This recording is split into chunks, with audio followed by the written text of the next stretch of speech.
evening, everyone, and welcome to another episode of Raising Bulls, brought to you by the Beautiful Game Network and Roughneck Scarves. We are the only podcast dedicated to the New York Red Bulls 2 of the USL Championship. Tonight, we're going to be talking about something that we haven't talked about in a very long time, and that is a loss. An 8-game unbeaten streak comes to an end at the hands of Bob Lilley. Maybe we shouldn't be surprised, but I am a little bit. We're going to talk a little bit about the future of Jared Stroud. I think that it's a good time to kind of look at what he's done and sort of assess. We have newly signed, maybe one of the youngest members of the team, Omar Sowe. We have an exclusive interview with him coming up. And we're going to preview 2 matches this week. One against Nashville, who is breathing down the Red Bulls' neck. This is a big 6-pointer. And one against Swope Park Rangers, who are considerably further behind in the standings. It would only take them 11 wins in a row to catch up. And look, there's 12 games left in the season, so anything could happen. And, of course, we'll take a look around the USL standings, as we've done for the last couple of weeks. I guess maybe even all season. Joining me tonight, it's Mr. Joe Steen. Hello, Joe. How are you? I'm good. Disappointed about the 8-game unbeaten streak being snapped, but it's Bob Lilley, and he seems to have the Red Bulls 2 number this year. Yeah, I feel like most years Bob is really locked in. Not every team can be Phoenix Rising, who is still winning. I'm not sure how many they've gotten in a row now, but 13, I think. 13 in a row. They're going to lose this weekend. Who are they playing? You hope. Nah, they're gonna. They're playing Sac Republic. They're done for. Thomas Ennett Voldson is there now. He'll be all over them. That's right. And then they're playing Tacoma a few days later. That's a trap game if I ever saw one. Tacoma Defiance is going to beat Phoenix Rising. You heard it here first, folks. I'll give you $1 if they actually beat Phoenix Rising. I will take that bet. I'll give you $1 if Phoenix wins. Okay. Okay, let's turn our attention to Bob Lilley and the Pittsburgh Riverhounds. 2 meetings this season, 2 losses. The only real bright spot in this one, a horrible giveaway, leads to an opening goal for Tom Barlow. It looked like we were going to see a typical Red Bull 2 performance at home. And, for a large part of the first half, I thought they did really stick it to the Riverhounds. But they were letting so many opportunities come back the other way. And, it really felt inevitable that they would give up a goal. And, of course, that they would find the winner. A bit of a shame that they weren't able to get one themselves to at least knot the game up. But Bob Lilley teams are so good about defending leads and kind of taking away all the things that make a team like Red Bulls 2 dangerous. Yeah, early on after Barlow scored, you kind of felt that maybe if they got another one, they could maybe see this game out. But unfortunately, it didn't happen. And they, like you mentioned, they let a lot come the other way. Set piece defending, again, was a big problem in this game. I think they allowed way too many chances. Evan made a great save on the first corner, and then Greenspan was left wide open at the back post, and nobody marked him. So that was something that I mean, it's been a problem for this team most of the year, and it came back to bite them in this game. And then in the second half, I mean, they really tried to search for that second goal. Barlow got denied by a nice save. And I believe Morton made another good save. I think it was on the corner when the ball got deflected. He made it at the last second. So I give some credit to Pittsburgh, to the keeper, for making some nice saves. But again, they let themselves open on that counter, and Nealis had to cover a 3-on-1, and Kennard or Nico Brett was able to cut inside and finish past Loro. But they had their chances in this game. We all knew we both knew the chances were going to be few and far between against this type of team, but they just couldn't put them away, and Pittsburgh did. When I look at the Nico Brett goal, what was kind of frustrating for me, and I'm sure that John Molnick would share this frustration, is Nico Brett. I mean, he has no left foot as far as I'm concerned. And every time you watched him get that ball, he was cutting back onto the right. So for Nealis, I would have liked to have seen him kind of take the approach that Kamar Lawrence had on Vela in LAFC, which was just, force him onto the right and make him uncomfortable. So in this case, force him onto the left and make him do something with his weak foot, I think would have been a better thing to do in that circumstance. But it's a lot easier for me to say behind this microphone, not playing that game. So I'll cut him some slack too. Another thing in this match that I think would be worth noting a little bit, Jean-Christophe Kofi is continuing to sort of have a breakout to the end of the season. He started a little bit slow, and I think it took him a little bit of time to learn the role the way that he's playing it now. But he is coming on in leaps and bounds, and I think, it's not going to be too long before you see him sort of stepping up and being the guy in the midfield and maybe even moving on to the first team and finding some success there. We've talked about him before and how much he's come alive, in the past month or so. And he really continued that in this game. I really thought his distribution was good.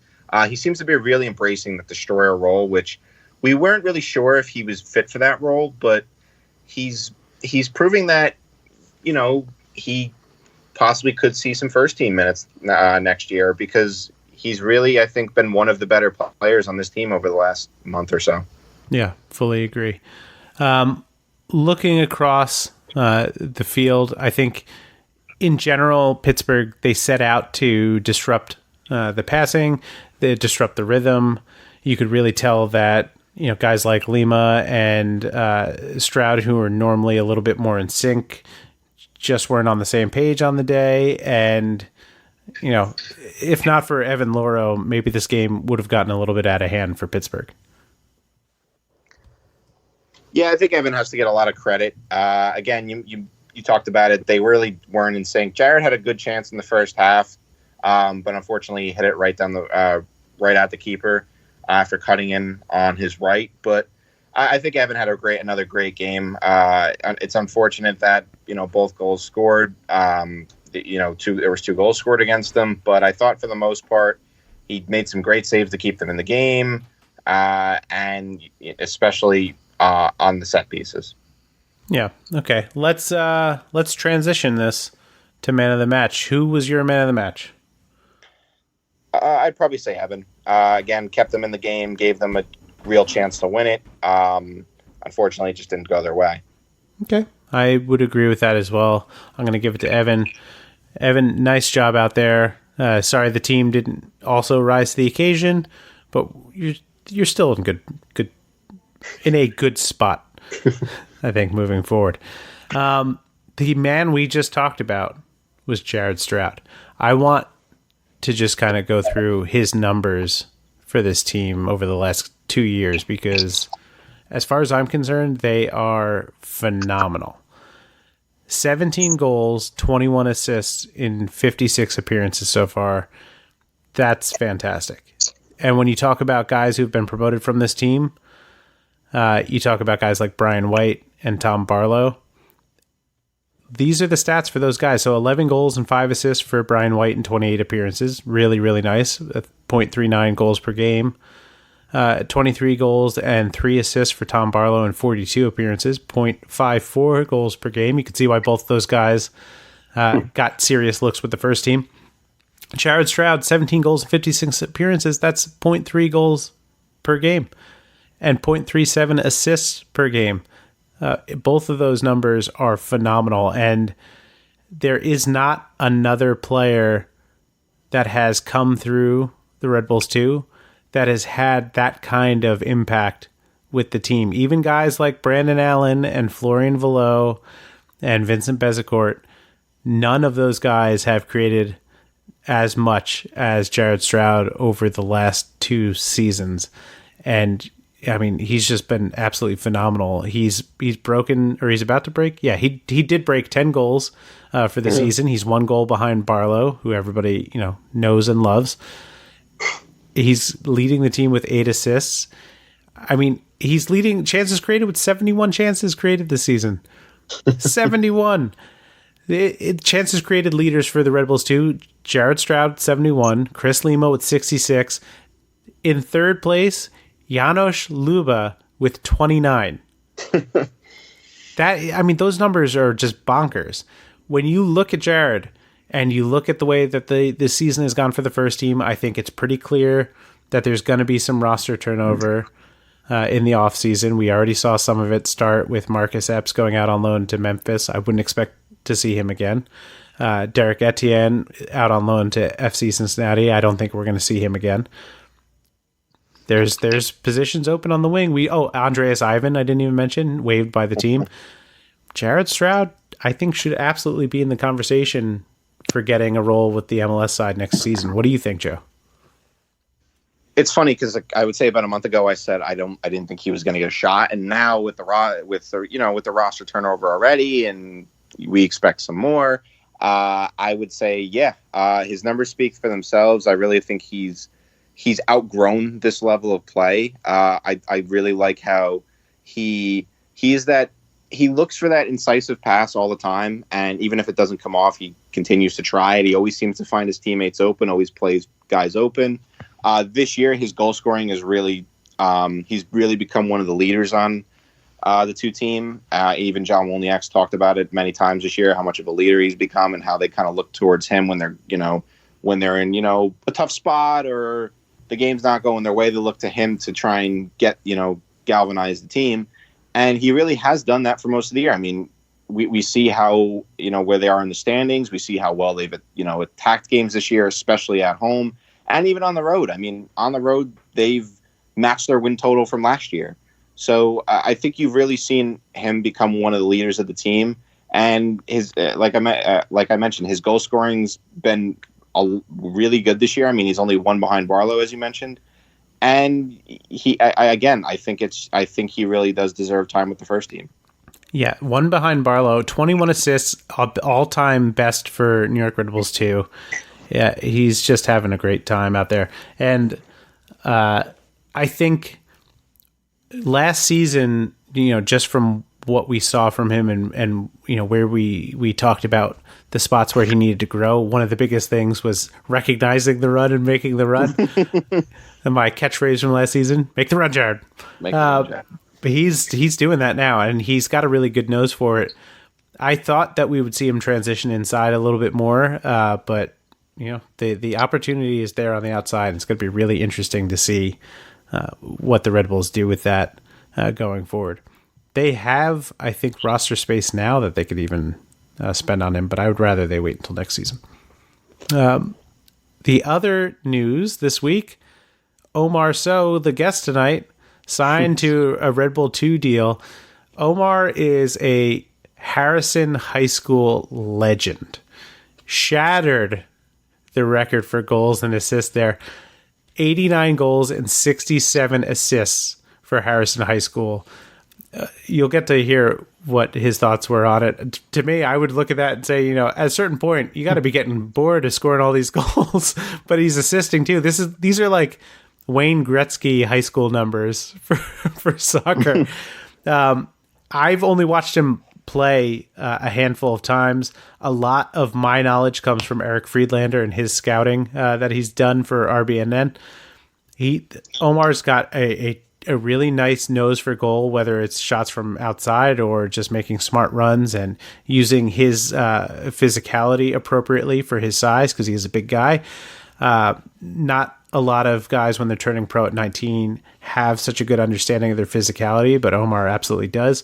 And more importantly, those 67 assists, that's not just, him, tapping the ball across the box and letting someone else score. He's picking out really beautiful passes and playing long diagonal balls. His hold-up play is phenomenal. And when you look at the type of player that does well in this system, you can get a guy who can just score goals in the 6-yard box like Brandon Allen, and he can have a ton of success here.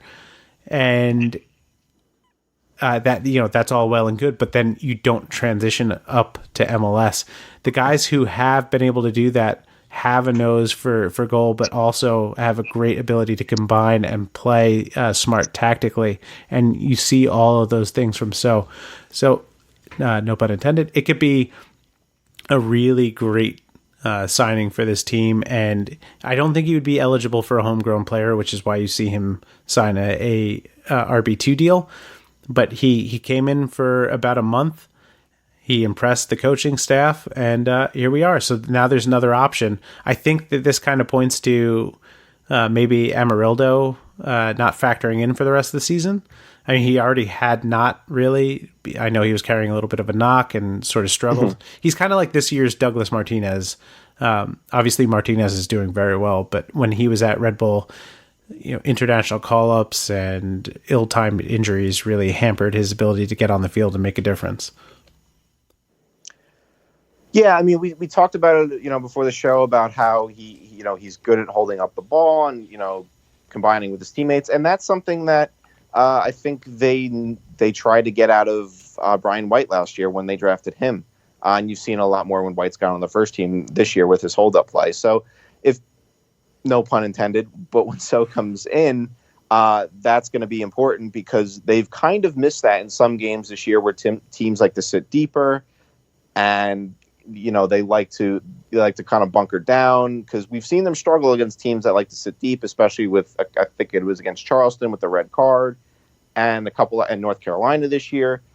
So when So comes in, it will be something that could you've mentioned how he's able to pick out his teammates with nice passes and stuff like that. That's going to help the team, and if he makes an impact right away, maybe it won't be long before he's pushing for first team minutes as well. That would be really interesting to see a guy that young make that big of an impact so quickly. So I think we're all going to be watching with bated breath to see how he's able to adjust. And you can hear from him in our interview. He's very mature. He's got a good head on his shoulders. And I think all Red Bull fans should really be rooting for him, considering his proximity to the stadium growing up and what a good kid he is. So we will be looking forward to seeing his contributions. For now, we're going to take a break, and then you can hear for yourself what I was very impressed with in my interview with Omar Sowe. So stick around.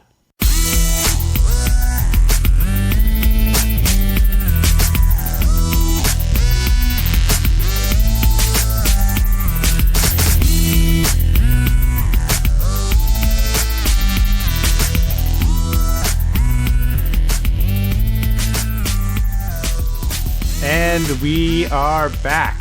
I am so excited this week to have a brand new face with the New York Red Bulls too. It's forward Omar Sowe. Hello, Omar. Thank you for joining the show. Hello. Thank you for having me. I appreciate you. It is my pleasure. I think the people who've been paying attention to the academy and sort of local soccer were very excited to see that you had joined the team. Walk us through what brought you from an academy player to signing your first pro contract. To be honest, but I'm still in shock. It's still new to me, I am very excited and very happy, but it's one of the biggest steps I've ever taken in my life, and it's unreal. When did you first start having these conversations with the team? I think I'd say about a month ago, where I started off with the academy, and I believe they saw me perform, and I guess it was something that they liked, and they called me in to train with the second team, and I went in, I played for maybe a month. I'd say I've been practicing with them while being with the academy, and then things didn't escalate really quickly, but it took a little bit of a convincing, I believe, I'd say, but I think the coaching staff and the club really see something in me, and I guess they decided to give me the chance to showcase myself. Do you mean convincing from your side or from their side? For me, I was just playing, I soaked in everything they told me, and I just showed that I was ready, and I believe that's what they saw, and I guess this is the chance for me to showcase what I can do for the club and to the people. Did you have nerves around those early days of? I guess you could call it a trial if you're training for a month and then you end up signing a contract. Were you nervous at all? For me, yeah. Even with the second team, it's a different story when the word pro is at the end. You know, the academy, of course, it's great and the level and the consistency is very, very high. But being a pro is a different story. You know, that my first day it was different. I wasn't. You can tell mostly from my confidence and the way I played that maybe I wasn't ready. But after a while, you know, being around the guys and playing with them all the time, I kind of felt like I fit in a little bit, you know. And it took a little bit of it wasn't very, very difficult playing wise, but just emotionally wise, just trying to figure out where I fit in and like how the guys treated me. So it wasn't really more of a playing, but more of socializing with them. That was the hardest for me. I think that's pretty fair because I mean you're a young guy. You're 19 years old. A lot of the other guys on the team obviously are young, but I think tip more towards a little bit around the 20s and older. So I could understand that being a little bit difficult, fitting in, especially socially right away. Yeah, especially on the first day and the new kid and the youngest. But after a while, it showed that I can play. Once they saw that I was able to play and I wasn't just any other kid just coming in for a trial, like they understood my position and how it was for me, and they decided they started to help me out and just the little things. Like the guys would just help me out a lot, especially on the field and off the field. But on the field, it got my confidence up, and I felt like I was one of them. They held me in, and that's one of the main reasons why I'm here today. Who were some of the players that were helping you along? Oh man, everyone. The whole team is just amazing. They're all so cool. Especially one of my favorites, Scarlett and Jared Stroud. Like one of those guys they're just such good guys. Especially off the field. It's not like it everyone's just so welcoming and just positive. Like there's never one time where there's negative anything said. It's just a family, and that's where you want to be. For me, that's how I felt, especially on the first day. It wasn't more of me showcasing or playing. It was more of me knowing if I fit in. It is different, especially jumping right from the academy to second team and playing with the first team, especially with guys like Bradley and Tom Barlow and all those guys. It's still a lot to take in. It is. It really is. But I feel like I don't really need to speak to any of them. I feel like me playing on the field shows who I am and what type of a player I am. So that's one of the main things about me. I'm not really good with words and talking, but once I'm on the field, I let the playing talk for me. I think you're doing fine. I wouldn't worry too much about it. But who are you as a player? If you had to describe yourself to someone. Oh wow! I don't think I've ever been asked this one before. On the field, I feel like I just try to showcase myself to the best that I can. I'm not really the most skillful guy. I'm not the fastest, but I just have a different type of soccer IQ where it's just playing.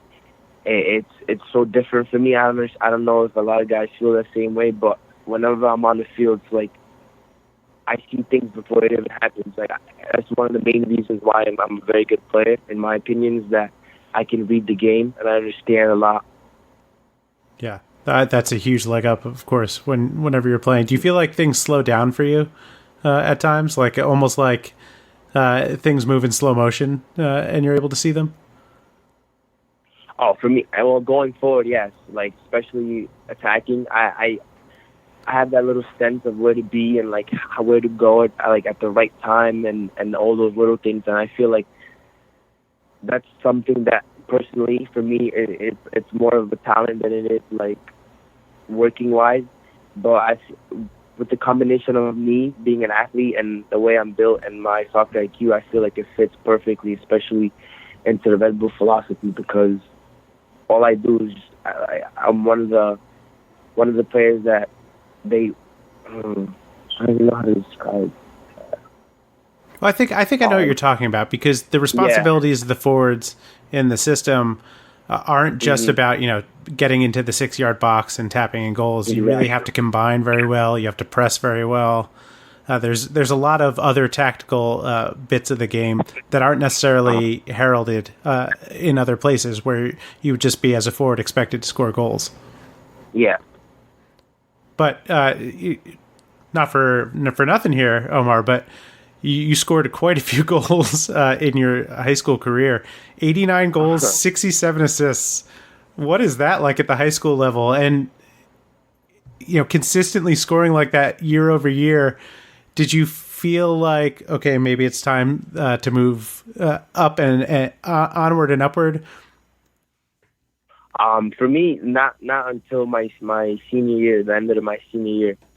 The goals, like playing high school soccer and even just switching to the academy is so different, and the pace of the game and the way you think and the way you play, it's so different. But for me, in the high school level, it wasn't more of a scoring goals. It was more of getting fit.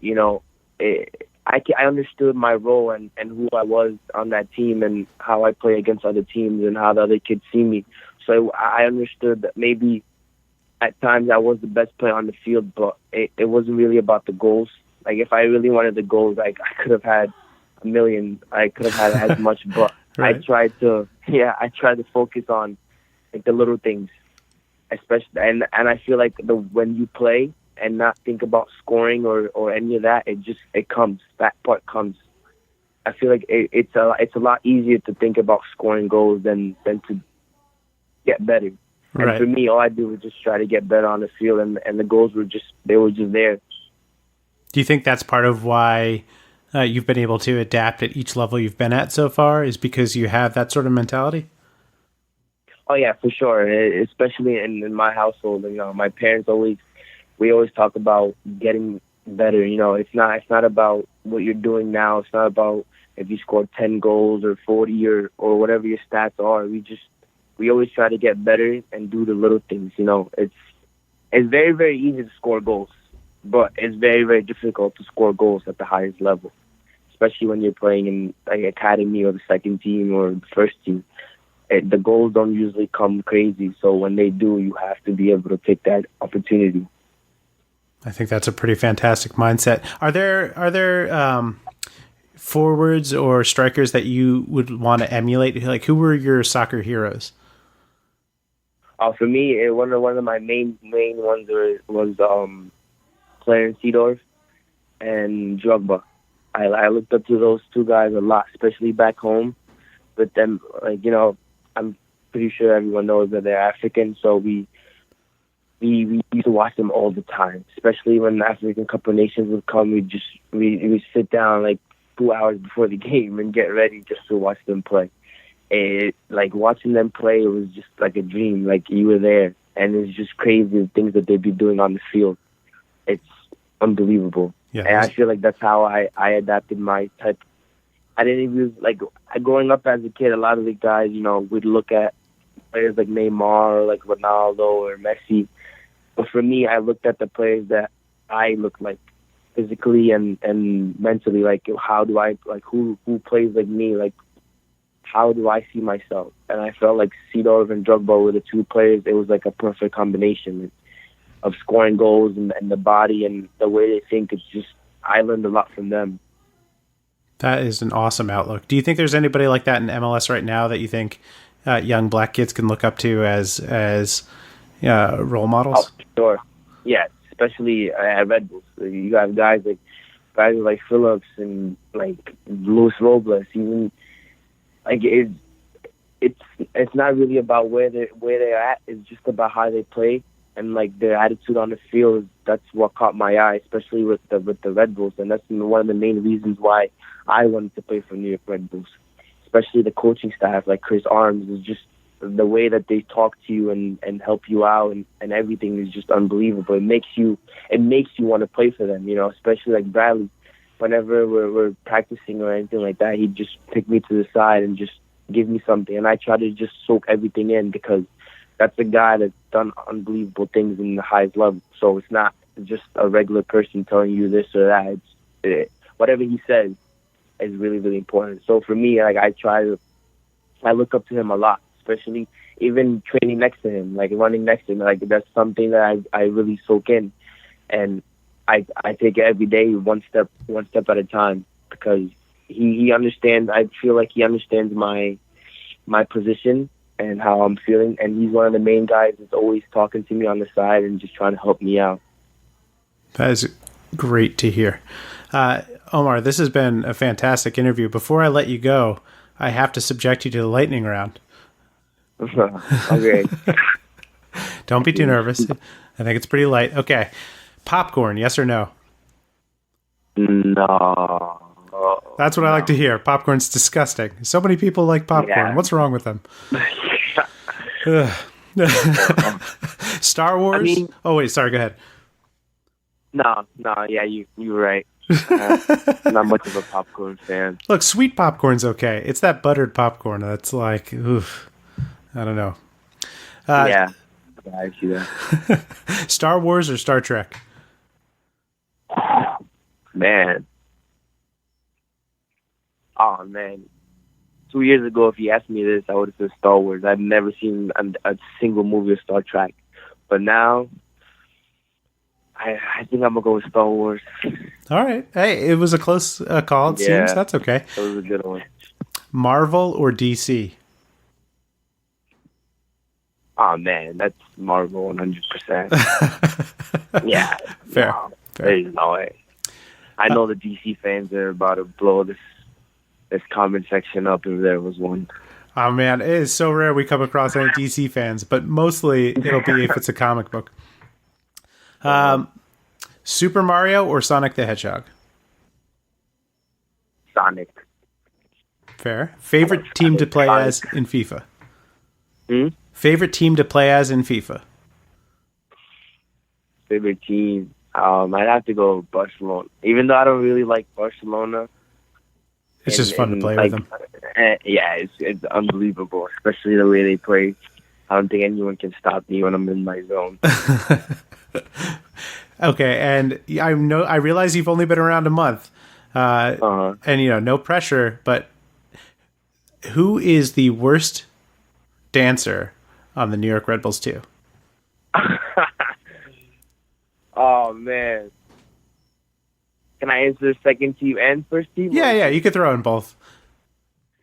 I'd have to go with Rito. Rito on the second team. That man cannot. Man can. He he's got his moves, but I don't know about that. We'd have to put him. Man. Is it a generational thing? Does he dance like an old man, or is it just he just can't dance? No, it's just his motion and the movement. It doesn't connect with the beat. It's so sad to watch, but he loves dancing, so we'll give him that. All right, fair. The first team, I think I'd have to go with. I think I have to go with Omir. Okay. Omir, and yeah, it has to be Omir. I like it. That's fantastic. That's one of my main guys too. I speak with a lot. He's one of the. I call him my buddy. He's my little buddy. Nice. He's older than you. He's smaller than you. That's for sure. Yeah, he's a lot of the younger guys like Omi and Christian and Ben. We have this. We don't really. I wouldn't say we have a group, but obviously we are the youngest, and we speak with each other more than we do anyone else. So it really feels good to be speaking with them, especially the way he's at right now. I'm basically following in his footsteps. That is awesome. Awesome stuff, man. Well, thank you so much for coming on. We really appreciate it. No problem. And thank you. Of course. And we'll be keeping our fingers crossed that we get to see you score your first goal very, very soon. Oh, man, for sure. I can't wait. I'm very excited. there's definitely going to be a lot of that. We'll keep it at that. There's going to be a lot of goals this year, hopefully. All right, look out, Tom Barlow. He's coming for your record, sir. Tommy. Well, thanks, Omar. And when we come back, we're going to preview the midweek match against Nashville and this weekend's match against Swope Park Rangers. So stick around.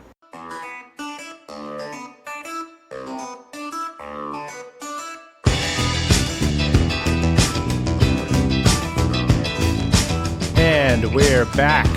We've got 2 games to preview. We're going to start with the midweek game against Nashville SC. This is the game, if you remember, it was prematurely canceled. Well, I guess not prematurely canceled. It was post-maturely canceled. It took forever for them to finally call this game. They delayed it for hours and hours because of lightning.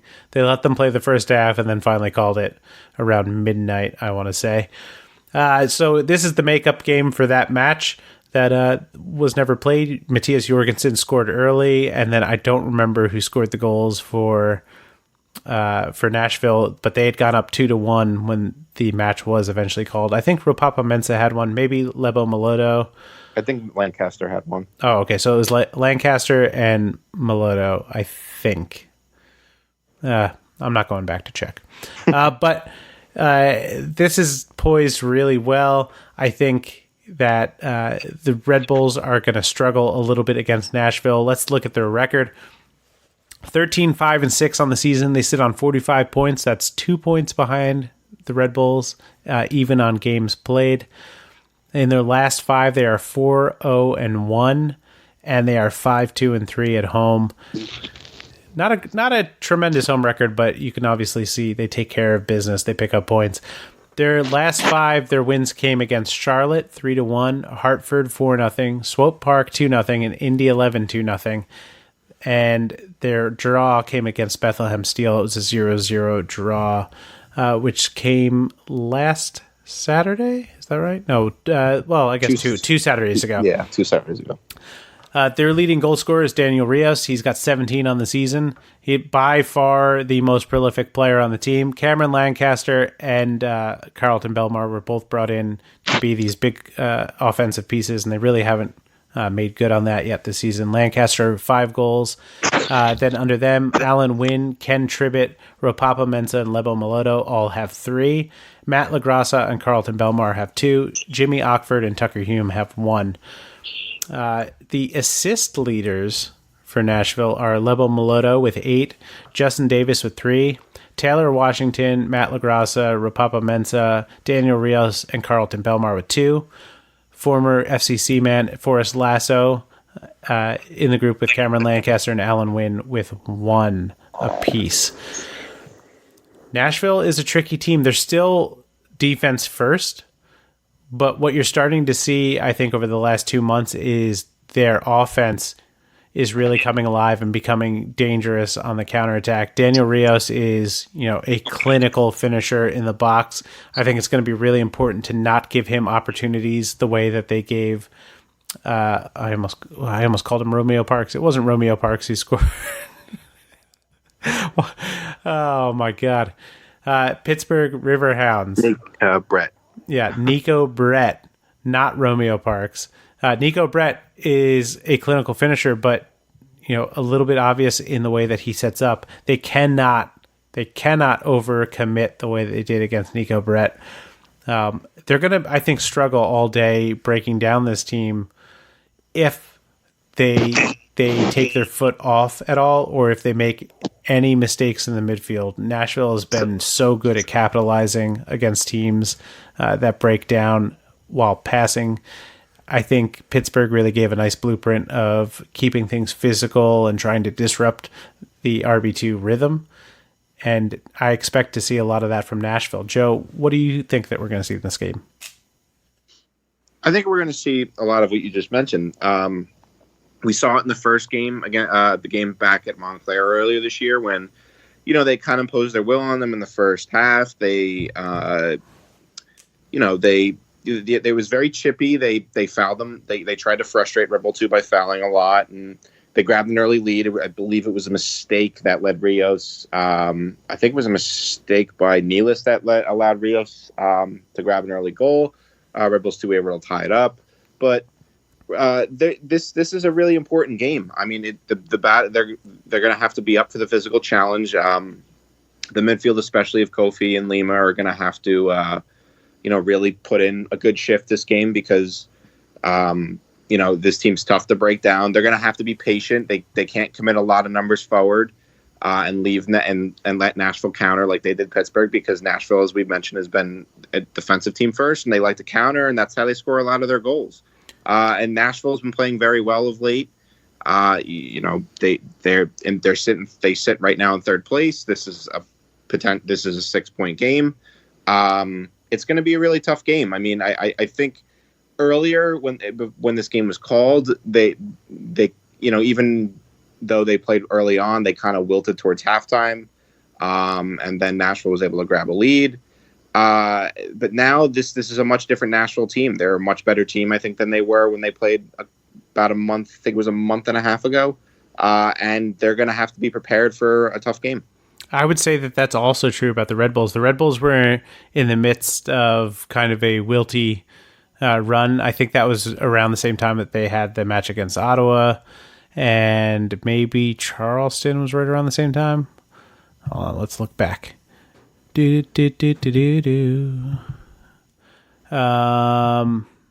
might have been the Pittsburgh game. I think that was the Pittsburgh game when they lost 3-0 at Pittsburgh. All right, yeah. So they had but they had the loss to Pittsburgh. They look like they were going to lose to, they tied Charleston. Then they had the match against Nashville, or maybe that came right before that, and then had the tie against Ottawa. Things were not clicking. It was in the transition when Barlow moved up to the first team. Matthias Jorgensen was just kind of coming into his own. But now I think the team's playing a lot better, even with the result against Pittsburgh. Over their last, 5 matches, I think Red Bulls 2 have been really solid, with the exception of the end of that Memphis match and all right, so not entirely over the last 5 matches, but I still think just in terms of the way they've played, they've been a lot better than they were when they met last. And it's also important to remember that Red Bulls could have been up 2-0 very early, but they missed a sitter, and things then I think spiraled from there. I expect to see a very similar lineup to what we have seen over the last couple of matches. Matthias Jorgensen, I think, won't factor in as much going forward. I think now he's starting to get a little bit more time with the first team. We see Tom Barlow dropping back a little bit and getting more time with the second team. And maybe we're going to see Omar Sowe this week. I think it would be nice to see him out there and maybe what he could do. Would you play 2 forwards against Nashville, or do you think they should come out with the sort of 4-3-3 that they've played all year? I think the 2 forwards would be pretty interesting because Nashville, it would be an interesting way to attack Nashville because if Sowe was able to play and you did Barlow and Sowe, I think you could have Sowe hold up the ball and Barlow make those runs in behind, and also you've got Jared in there who could who's good at finding those passes in behind. And again, they're going to need to break a team down that is probably going to sit deep. So, I mean, playing 2 strikers might be the way to go. All right, I could see that. Even if So doesn't play, if they go 3 across and start Elney on the right wing, I think that would probably do some wonders for them as well. I like what he's able to bring as a starter on the wing. I think when he comes into matches late, he's not always that great, or he maybe struggles to pick up where he needs to, but I think he could be really good out there. So let's get a prediction from you. What do you think is going to happen in this match? It's a really, really tough game for them. I'm gonna say a 2-1 loss, unfortunately. Yeah, I get that feeling as well. I'm a little bit more optimistic. I think they're going to be able to get a draw in Nashville. I think they're going to be more up for this match than against Swope Park, ironically. So I'm going to call this a 2-2 draw moving forward. Of course, the last time I predicted a loss, I think they won handily. So it happens to the best of us. And then, of course, so if you look at this week as the Red Bulls trying to get 4 points, you would expect them to get 1 point in Nashville, and they really should get a win over Swope Park, but they're not necessarily an opponent to just overlook. Yes, they have only won once in their last 5. They are 1-4-0 in that stretch, and 3-13-6 on the season. This team is incredibly inconsistent, but they have pieces that can be troublesome, and depending on who's being loaned down from the first team, from Sporting Kansas City, they can give you a game. They really don't get shut out very often. If you look at that span where they've got the 4 losses, they were shut out twice against Nashville and Ottawa, 2 terrific defensive teams. They scored 2 against Pittsburgh. Against Bob Lilly's team, they were able to get 2, and they got 1 against Atlanta. They do have a negative 22 goal differential in the season, but like I said, they can find ways to stay in matches. Even going back to their match against Tampa Bay back in July, they lost 3-1. They don't get shut out in a ton of matches. I've said that already once. Spinning the wheels, folks. Spinning the wheels. So anyway, in their last 5, their 1 win came against Hartford. It was a 4-3 win. They lost against Atlanta, Pittsburgh, Nashville, and Ottawa, as I had mentioned. Their main goal scorers, Felipe Hernandez has 8, Wilson Harris, Ethan Vanacore, Decker has 3, or they both have 3. Jerome and Beckel has 2. Rodney Wallace, Zay Pedro, Gideon Zalelum, who I'm not sure we'll see him, but we'll see.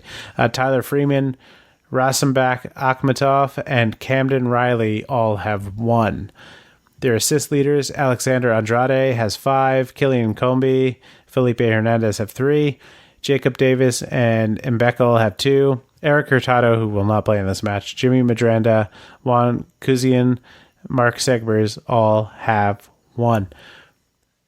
Look, we know what Swope Park is going to do. I think you're going to see them look to press a little bit, but try to stay a little bit compact. They make a lot of defensive errors. This is the kind of team that Red Bulls opened the season and really exploited all of the things that sort of make them who they are, and got sort of a comfortable 3-1 victory. And Tom Barlow probably missed, 13 chances in that match. It was not as close as the 3-1 would suggest. Do you think we're going to see something similar here? I sure hope so. I mean, against Hart, they had an easy game against Hartford, and they kind of made a mess of that until the 2 red cards. So I think the one thing I'm hoping is you've mentioned that they don't get shut out. I'm hoping it's the opposite of the Memphis game where Red Bulls get an early lead and they kind of see the game out, because it's been a challenge for them to kind of seek some games out on the road this year. So this is the type of game where they should win easily and hopefully see the game out, because it could be one of those building blocks for later in the year if they have to travel. And let's give Red Bull 2 a shout out, because they have surpassed their win totals for the past 2 years, just in general, 14, and on the road with 4. So they're a little bit better on the road this season, but still they've had moments where things have gone sideways. 3 draws, 2 losses. I think if they're able to not suffer from sort of that overlooking the sort of trap game mentality. This is a classic trap game, because after Swope Park, you've got Indy 11, you have Charlotte. Yes, that's at home. St. Louis and Louisville on the road. So there's these big matches coming up, and Swope Park almost feels like a given. And if they look at this match that way, I think they're going to really struggle. I have faith that should they not get the result that they're looking for in Nashville, that they're going to look to turn it around and get a big one at Swope Park. With all that said, Joe, let's get a prediction. I'm going to say 3-1, similar to open the season. Okay. I'm going to call it a 2-1 victory. I think it's going to be a little bit closer, a little bit scarier, but they're going to get the job done. Let's turn our attention to the USL Championship standings. We've been looking at this the last couple of weeks. Some movers, some shakers, but I think mostly we've had the same couple of teams above the playoff line for a while now. We talked about Charlotte Independence, looked like they were getting things together. They've kind of faltered of late. Beth Steel, it's just so sad. They looked like they were in great position earlier in the season, and they keep falling. I don't think we're going to have too many teams sneaking above the line coming up, but let's take a look at what we have. So Red Bulls 2 are in first place, 47 points.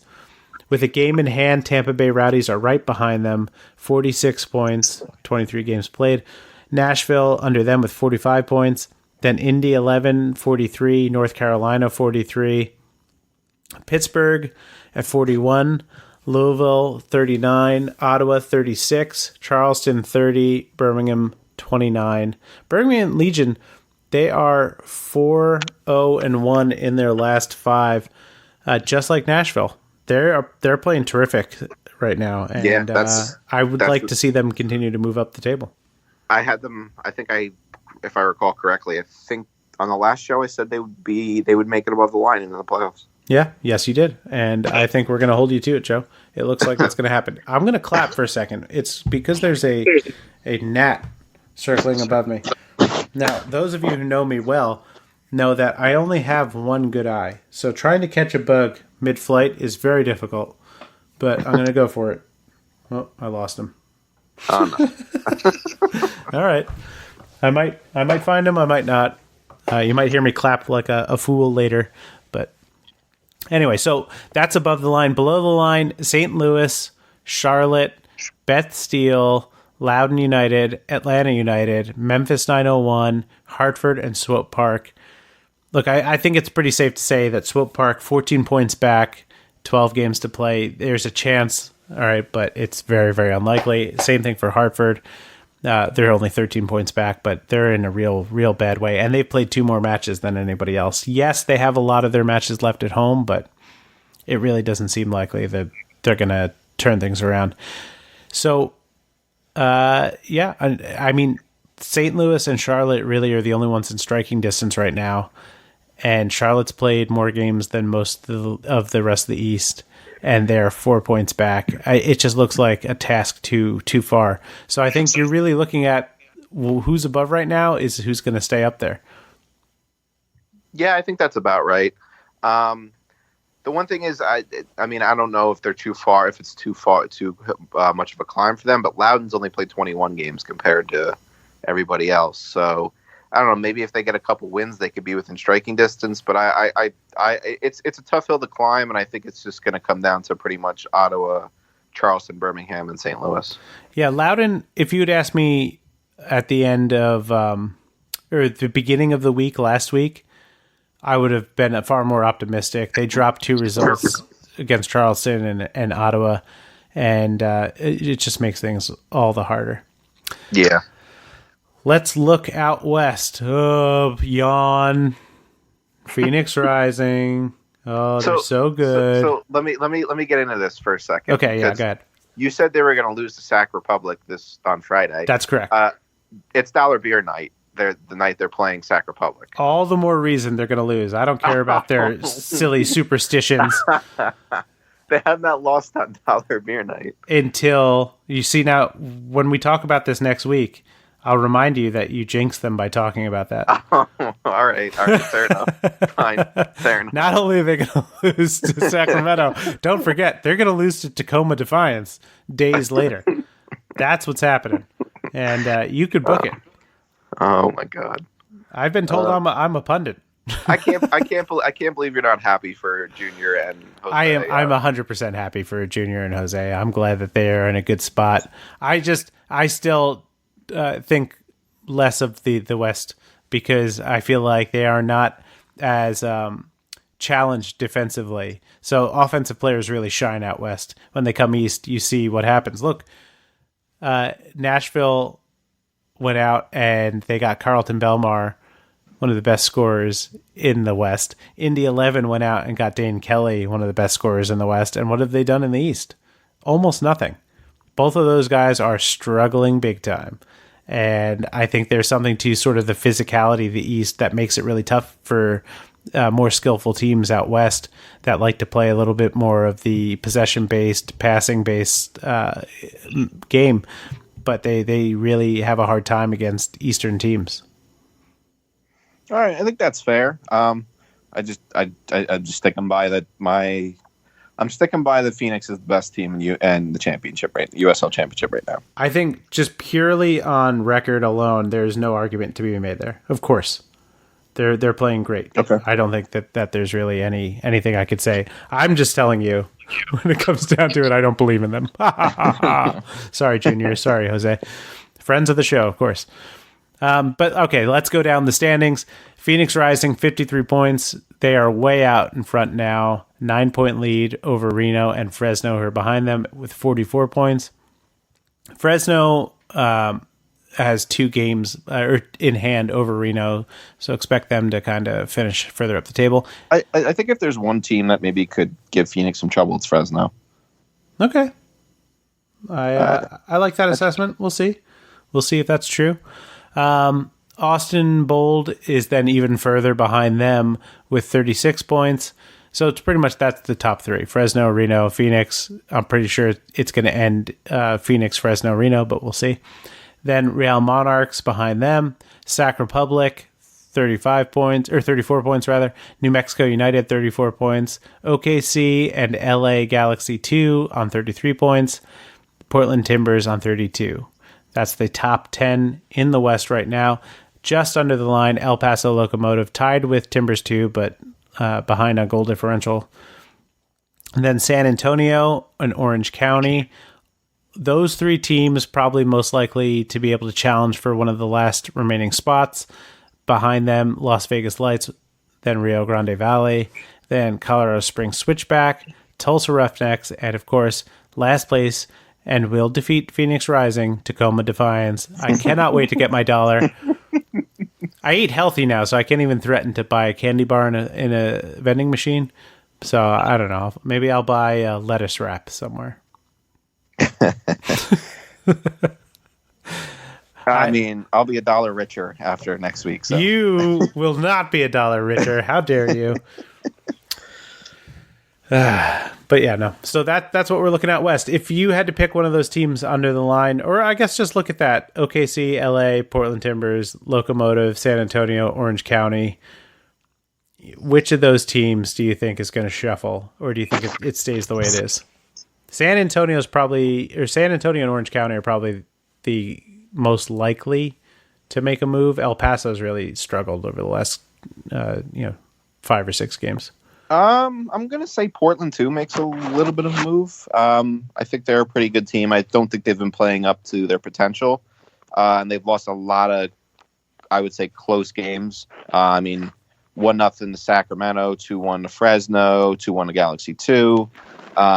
They've lost a lot, and they've lost a lot of close games of late.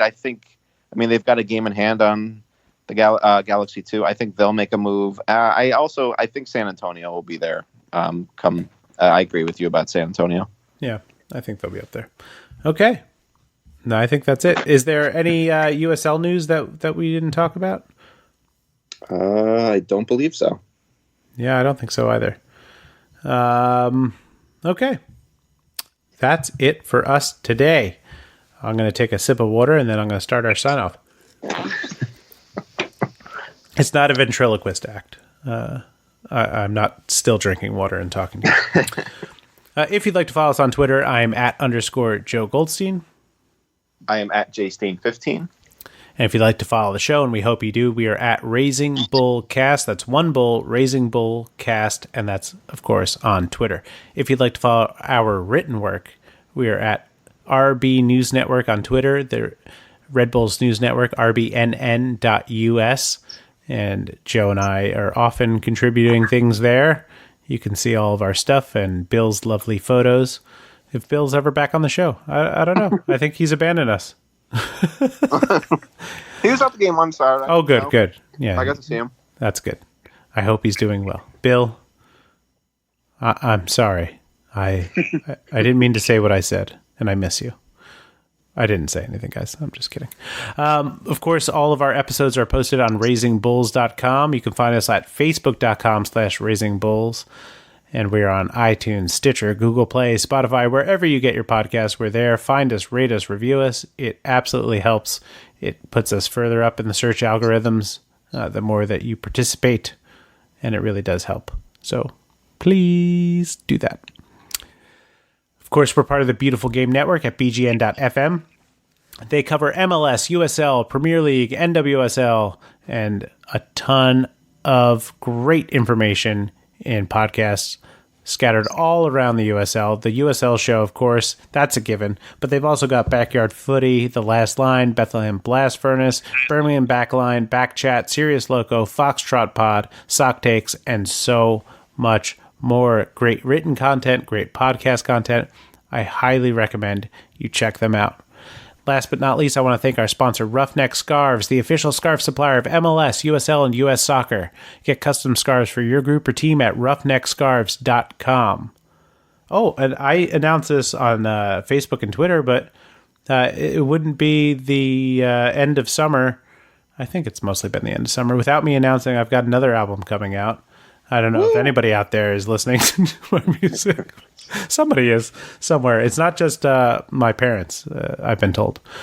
But Acoustic Boomerang, it's called Anything, Anywhere, Everywhere, Gone. It'll be out on September 10th.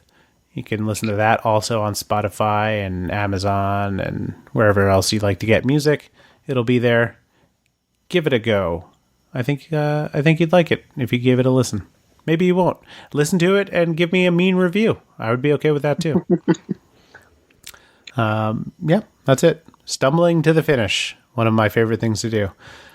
For myself, for Joe Steen and Omar Sowe, not Sowe. It's not Sowe. It's Omar Sowe.